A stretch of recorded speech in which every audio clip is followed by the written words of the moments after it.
তাহলে আমিও মুসলিম হয়ে যাব। আমি বাইবেল নিয়ে কথা বলছি, আমি এখানে গণিত শিখতে চাই না। না, ওই বিবৃতিটা গণিতের অংশ ছিল না। আপনি ভুল করেছেন, হ্যাঁ অথবা না। না, এটা ভুল ছিল না। You have problem you have got. I'm giving the answer and doing like that. অস্ববিরোধিতার আইন।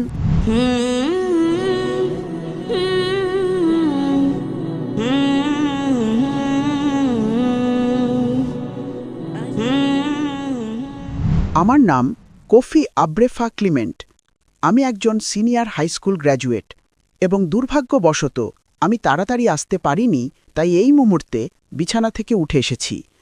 কিন্তু আমি আপনাকে পিস টিভিতে প্রায়ই অনুসরণ করছি, তাই আমি বিশ্বাস করি যে সেই বিশেষাধিকারের ভিত্তিতে আমি আপনার বিষয়বস্তুর ওপর ভিত্তি করে কিছু প্রশ্ন করব। পিস টিভিতে আমি যে অল্প কিছু আপনাকে অনুসরণ করেছি সে অনুযায়ী।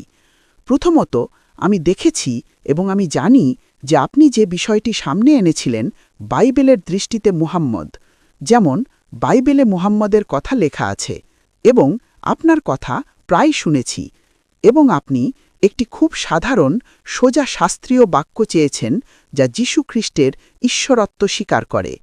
এমনকি আপনি বলেছেন যে আপনি যদি আশ্বস্ত হন আপনি একজন খ্রিস্টান হয়ে যাবেন। আমিও এখানে সম্পূর্ণ হৃদয়ের আন্তরিকতা নিয়ে উপস্থিত আছি। আপনার উত্তরগুলো যদি আমার প্রশ্নগুলোর সন্তোষজনক জবাব দেয় তাহলে আমিও মুসলিম হয়ে যাব। প্রথমত, আপনার ধর্মতত্ত্বের পক্ষে উপস্থাপিত যুক্তিগুলো অত্যন্ত শক্তিশালী, আর সেই বিষয়গুলোকেই কেন্দ্র করেই আমি আমার প্রশ্নগুলো উপস্থাপন করতে চাই। প্রথম প্রশ্নটি আমি আপনাকে জিজ্ঞাসা করতে চেয়েছিলাম তা হল, খ্রিস্টানদের কোন সম্প্রদায়ের কথা আপনি আসলে শোনেন? কারণ আপনি যদি খ্রিস্টধর্মে আসেন, যেমন আমি হাউস অফ ফেইথ মিনিস্ট্রিতে যাই, আমিও KFI-তে আছি, তাই প্রতিটি ধরনের খ্রিস্টান সম্প্রদায় অনুযায়ী যে এটি সেই জ্ঞান যা আসলে সংজ্ঞায়িত করে কেন তারা সেখানে সেই নির্দিষ্ট খ্রিস্টান সম্প্রদায় হিসেবে আছে।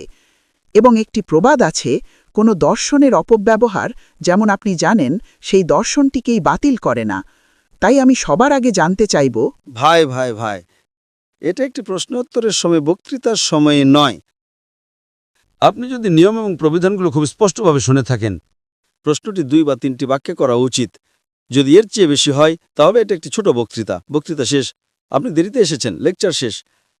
এখন বক্তৃতা দেবেন না, আমি ইতিহাস জানি। আপনি ইতিমধ্যে 2 থেকে 3 মিনিট কথা বলেছেন, আপনি ইতিমধ্যে 10-20টি বাক্য বলেছেন, এবং তবুও আপনি প্রশ্নটি উত্থাপন করেননি। প্রশ্নে একটি প্রশ্নবোধক চিহ্ন থাকা উচিত। আমি অনেক খ্রিস্টান বাইবেল পড়েছি, King James Version, New International Version, Jehovah's Witness, Douay Version, many. আপনি প্রশ্নটি করুন, সাধারণ প্রশ্ন, 2 বা 3টি বাক্যে একটি প্রশ্নবোধক চিহ্ন থাকা উচিত, ব্যাস। আপনার প্রশ্নটি উত্থাপন করুন, কোনো স্যালুট নয়, প্রশ্ন। Thank you. স্বাগতম। প্রশ্নবোধক চিহ্নের জন্য আমি জানি আমি এটি লিখতে পারবো না, কিন্তু আমি এটি দেখাতে পারবো। কিন্তু ব্যাপারটা হলো এই, যখন যীশু আত্মা সম্পর্কে কথা বলেন তিনি বলেছিলেন যে তিনি একজন শান্তিদাতা পাঠাতে যাচ্ছেন, ঠিক তার মতো কেউ। জনের বইতে তিনি যা বলেছেন সে অনুযায়ী। এখন যদি আপনি জনের বই অধ্যায় 20 শ্লোক নম্বর 22 পড়েন, বাইবেল বলেছে তিনি এসেছিলেন এবং তিনি তাদের ওপর ফু দিলেন এবং বললেন, তোমরা আত্মা গ্রহণ করো। আমি শুনেছি যে আপনি বলেছেন যে পবিত্র আত্মা আগেও সেখানে ছিল, কিন্তু আমাদের মতবাদে আমরা এভাবে এটি বুঝি।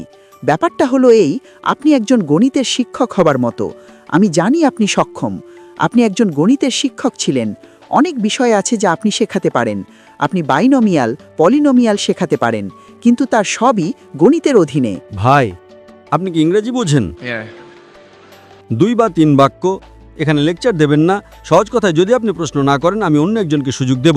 আমি অনেক দয়া দেখাচ্ছি, আমার ধৈর্যের পরীক্ষা নেবেন না। I love you, brother. I love you. ইসলাম মাসিহ আলাইহিস সালাম বলেছেন, সত্য অনুসন্ধান করো এবং সত্য তোমাকে মুক্ত করবে। আপনি শুধু ঝোপের চারপাশে ঘুরছেন, শব্দ, প্রশ্ন ছাড়া। এখানে আমি জানি প্রায় 10,000 মানুষ আছে। দয়া করে সময় নষ্ট করবেন না, এইসব মানুষের ক্ষতি করবেন না। তারা আমার কথা শুনতে এসেছে, আপনার নয়। আপনি একটা প্রশ্ন করুন, আমি উত্তর দেব। মাত্র 2 বা 3 বাক্য। যদি আপনি 2 বা 3 বাক্যের বেশি বলেন আমি পরের প্রশ্ন চলে যাব। অতিরিক্ত কিছু বলবেন না, দয়া করে শুরু করুন। সুতরাং জন 20:22-এ তিনি বলেছেন, তোমরা আত্মা গ্রহণ করো। তাই সে সময় যারা সেখানে ছিল তারা গ্রহণ করেছিল। তাই আমি জানতে চাই কেন আপনি মনে করেন এটা এই পয়েন্টের বাইরে গিয়ে নবী মুহাম্মদ পর্যন্ত যায়। ধন্যবাদ। ভাই, একটা প্রশ্ন করলেন জন 20:22 ঈসা মাসিহ আলাইহিসসালাম বলেছিলেন যে তোমরা আত্মা গ্রহণ করো, কিন্তু এটা সান্ত্বনা দানকারীর কথা বলছে না, সেটা আলাদা। আত্মা আলাদা। তোমরা আত্মা গ্রহণ করো, তার মানে আত্মা সেখানে ছিল। এটা বাইবেলের আরেকটা আয়াত। আমি জন 20:22 উদ্ধৃত করিনি, আমি উদ্ধৃত করেছি gospel of John chapter number 14 আয়াত নম্বর 16। আমি পিতার কাছে প্রার্থনা করব তোমাদের কাছে একজন সান্ত্বনা দানকারী পাঠাতে, যিনি তোমাদের সাথে চিরকাল থাকবেন। Gospel of John chapter number 15 আয়াত নম্বর 26। কিন্তু যখন সান্ত্বনা দানকারী আসবেন, যাকে আমি আমার পিতার কাছ থেকে পাঠাবো, তিনি তোমাদের অনাগত বিষয়ে দেখাবেন, তিনি আমার সাক্ষী দেবেন। Gospel of John chapter number 16 আয়াত নম্বর 7। তবু আমি তোমাদের সত্য কথা বলছি, এটা তোমাদের জন্য লাভজনক যে আমি চলে যাই, কারণ আমি যদি না যাই সান্ত্বনা দানকারী আসবেন না, কারণ আমি যদি প্রস্থান করি তবে তাকে পাঠাবো। আপনি যাচ্ছেন গসপেল অফ জন অধ্যায় 20-তে। আমি উদ্ধৃত করছি গসপেল অফ জন অধ্যায় 14, অধ্যায় 15 এবং অধ্যায় 16। আপনি 20-তে যাচ্ছেন, কোথায় আপনি কি বলছেন? গসপেল অফ জন অধ্যায় 20 আত্মার কথা বলছে। আমি পবিত্র আত্মা সম্পর্কে কথা বলছি না, আমি সান্ত্বনা দানকারী সম্পর্কে কথা বলছি। পবিত্র আত্মার নবী মুহাম্মদ সাল্লাল্লাহু আলাইহি ওয়াসাল্লাম নন, সান্ত্বনা দানকারী হলেন নবী মুহাম্মদ সাল্লাল্লাহু আলাইহি ওয়াসাল্লাম। আপনি কি আমার লেকচার শুনেছেন? আমি বলেছিলাম আমি দেরিতে এসেছিলাম কারণ আমি জানতাম না। কিন্তু আপনি বলেছেন আপনি টেলিভিশনে শুনেছেন, আপনি কি সেটা বলেননি? হ্যাঁ, আমি সেটা বলেছিলাম। আমি পিস টিভিতে অনেকবার বলেছি। ওকে, তাহলে এখন আমি প্রশ্নটা আরো ভালোভাবে করতে পারবো। সুতরাং তার মানে আত্মা আলাদা, নবী মুহাম্মদ সাল্লাল্লাহু আলাইহি ওয়াসাল্লাম আলাদা, এবং নবী ঈসা মাসিহ আলাইহিস সালাম বলেছেন গসপেল অফ জন অধ্যায় 16 আয়াত 12 থেকে 14। আমার অনেক কিছু তোমাদের বলার আছে, কিন্তু তোমরা এখন সেগুলো সহ্য করতে পারবে না, কারণ তিনি যখন সত্যের আত্মা আসবেন, তিনি তোমাদের সমস্ত সত্যের দিকে পথ দেখাবেন। তিনি নিজের থেকে কিছু বলবেন না, যা কিছু তিনি শুনবেন তিনি বলবেন। তিনি আমাকে মহিমান্বিত করবেন। এ ব্যক্তিকে পবিত্র আত্মা। ভাই, আপনি কি ইংরেজি বোঝেন? গসপেল অফ জন চ্যাপ্টার 16 আয়াত 7 বলছে যে এটা তোমাদের জন্য লাভজনক যে আমি চলে যাই। যদি আমি চলে যাই, সান্ত্বনাদানকারী আসবেন না। ঈসা মাসিহ আলাইহিস সালাম পৃথিবীতে আসার আগে থেকেই পবিত্র আত্মা সেখানে ছিল, তাই এই ব্যক্তি পবিত্র আত্মা হতে পারে না। আপনি বলেন, যদি আপনি আমাকে বোঝাতে পারেন আমিও মুসলিম হয়ে যাব। আপনি কোন ভাষা বোঝেন? ইংরেজি? Yes, English. বাইবেল বলে যে এলিজাবেথের গর্ভে পবিত্র আত্মা ছিল জন দ্য ব্যাপটিস্ট জন্ম নেওয়ার আগে, এবং জন দ্য ব্যাপটিস্ট এসেছিলেন ঈসা মাসিহ আলাইহিস সালামের আগে। ঠিক বলছি? Yes, please. পবিত্র আত্মা সেখানে ছিল যখন ঈসা মাসিহ আলাইহিস সালামকে দীক্ষিত করা হচ্ছিল। হ্যাঁ, Yes, please. তাই এই সান্ত্বনা দানকারী মানে পবিত্র আত্মা হতে পারে না। তবু আপনি বলেন পবিত্র আত্মা। আপনি চক্রাকারে ঘুরছেন। এই জন্য আমি গণিতের বিষয়টা আনছিলাম। আমি বাইবেল নিয়ে কথা বলছি, আমি এখানে গণিত শিখতে চাই না, আর বিশেষ করে আপনার কাছ থেকে। আমরা বিবৃতি তৈরি করতে আসলে উপমা ব্যবহার করি। আমি বিশ্বাস করি যে আপনার তৈরির জন্য গণিতে আমরা বিবৃতি তৈরি করতে উপমা ব্যবহার করি? আপনি কোন গণিতের কথা বলছেন? আপনি কোন গণিতের কথা বলছেন? আসলে উপমা ব্যবহার করি। কোথায় বলা আছে যে আপনি বিবৃতি তৈরি করতে উপমা ব্যবহার করেন? কোন গণিত বই সেটা বলে? আমি আপনাকে প্রশ্ন করছি, কোন গণিত বই সেটা বলে যে আপনি উপমা ব্যবহার করেন তৈরি করতে? ওটা ভিন্ন বিবৃতি ছিল। আমি আপনাকে প্রশ্ন করছি, কোন গণিত বই বলে যে আপনি বিবৃতি তৈরি করতে উপমা ব্যবহার করেন? না, আমি গণিত একটু পড়েছি। কোন গণিত বই বলে যে আপনি বিবৃতি তৈরি করতে উপমা ব্যবহার করেন? না, ওই বিবৃতিটা গণিতের অংশ ছিল না, ওটা ভিন্ন বিবৃতি ছিল। এটা ভুল। আপনি একটা ভুল করেছেন, ঠিক না? না, এটা ভুল ছিল না, আমি ভিন্ন বিবৃতি দিচ্ছিলাম। আপনি বলেছেন গণিতে আপনি বিবৃতি তৈরি করতে উপমা ব্যবহার করেন। প্লিজ, সেগুলো যুক্ত বিবৃতি ছিল না। আপনি ভুল করেছেন, হ্যাঁ অথবা না? এটা ছিল তৈরির মতো। আপনি বলেছেন গণিতে আপনি বিবৃতি তৈরি করতে উপমা ব্যবহার করেন। এটা কি ঠিক না এটা ভুল? স্যার, ভাষায় আমরা কমা এবং ফুলস্টপ প্রয়োগ করতে সক্ষম নই, তাই হয়তো আপনি বুঝতে পারেননি, কিন্তু আমি একই বিবৃতি দিচ্ছিলাম না। আমি আপনার দ্বিতীয় প্রশ্নের উত্তর দিচ্ছিলাম, যেটা আপনি করেছিলেন যখন আমি গণিত নিয়ে কথা বলেছিলাম। কি করছেন আপনি? ওহ, দুঃখিত। যখন আপনি কথা বলেন কোনো কমা থাকে না, এটা বোঝা যায় কমা আছে কি নেই। আপনাকে এটা উল্লেখ করতে হবে না, কেবল যখন আপনি লেখেন আপনাকে উল্লেখ করতে হবে। যখন আপনি বলেন বোঝা যায় এটা কমা না প্রশ্নবোধক চিহ্ন। আপনি প্রশ্নটা করেছেন, আমি উত্তর দিয়েছি। আপনি প্রশ্ন করেছেন গসপেল অফ জন অধ্যায় 20 আয়াত নাম্বার 22 উপর, আমি আপনাকে উত্তর দিয়েছি। উত্তর শেষ। আপনি এটা বোঝেননি, এটা আপনার সমস্যা। আপনি প্রশ্ন করেছেন গসপেল অফ জন চ্যাপ্টার 20 অধ্যায় 22 নিয়ে, আমি আপনাকে উত্তর দিয়েছি যে ওটা পবিত্র আত্মা। তিনি মুহাম্মদ সাল্লাল্লাহু আলাইহি সাল্লাম নন। নবী মুহাম্মদ সাল্লাল্লাহু আলাইহি সাল্লাম হলেন সান্ত্বনা দানকারী, যার উপর আমি বক্তৃতা দিয়েছি। যদি আপনি আরও জানতে চান তাহলে যান এবং ইউটিউবে বাইবেলের নবী মুহাম্মদ সাল্লাল্লাহু আলাইহি সাল্লামের উপর আমার লেকচার শুনেন, এবং তারপর যখন আপনি শেষ করবেন তখন আমাকে ইমেলে লিখতে পারেন। ঠিক আছে ভাই? অ্যাক্টস অধ্যায় 2 আয়াত 22 আপনি উদ্ধৃত করেছেন, পিটার বলেছেন এই যিশু ঈশ্বর কর্তৃক অনুমোদিত একজন মানুষ। লুক অ্যাক্টস বইটি লিখেছিলেন, তিনি যিশুর শিষ্য ছিলেন না। তারপর পল উদ্ধৃত করেছেন ফার্স্ট টিমোথি 3:16 বইটি। তিনি বলেছেন কোনো বিতর্ক ছাড়াই ধার্মিকতার রহস্য মহান, কারণ ঈশ্বর রক্তমাংসে প্রকাশিত হয়েছিলেন, তাকে ফেরেশতারা দেখেছিল, তাকে প্রচার করা হয়েছিল, তিনি সমর্থিত হয়েছিলেন।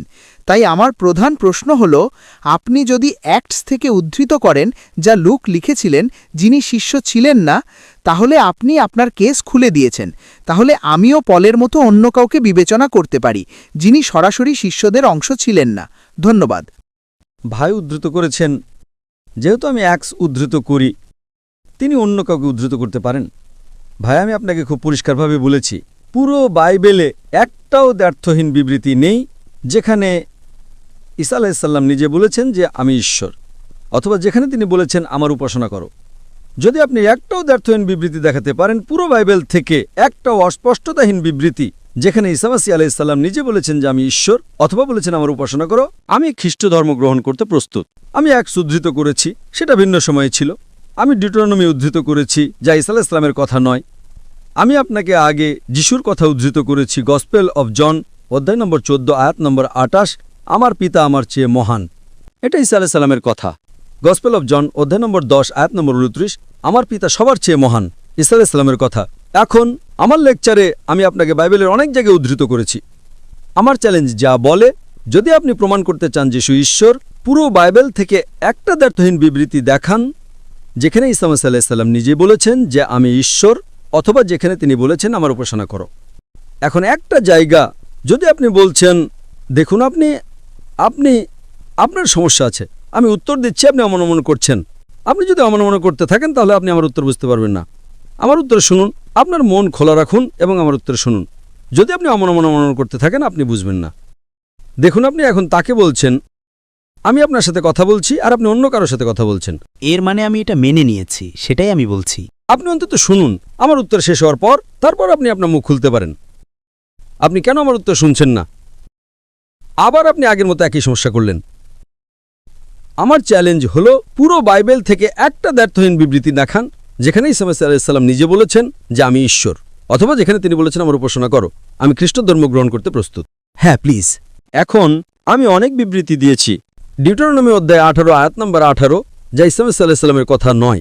আমি অ্যাক্টস বই অধ্যায় 2 আয়াত নম্বর 22 উদ্ধৃত করেছি, যা ঈসা মাসীহ আলাইহিস সালামের কথা নয়।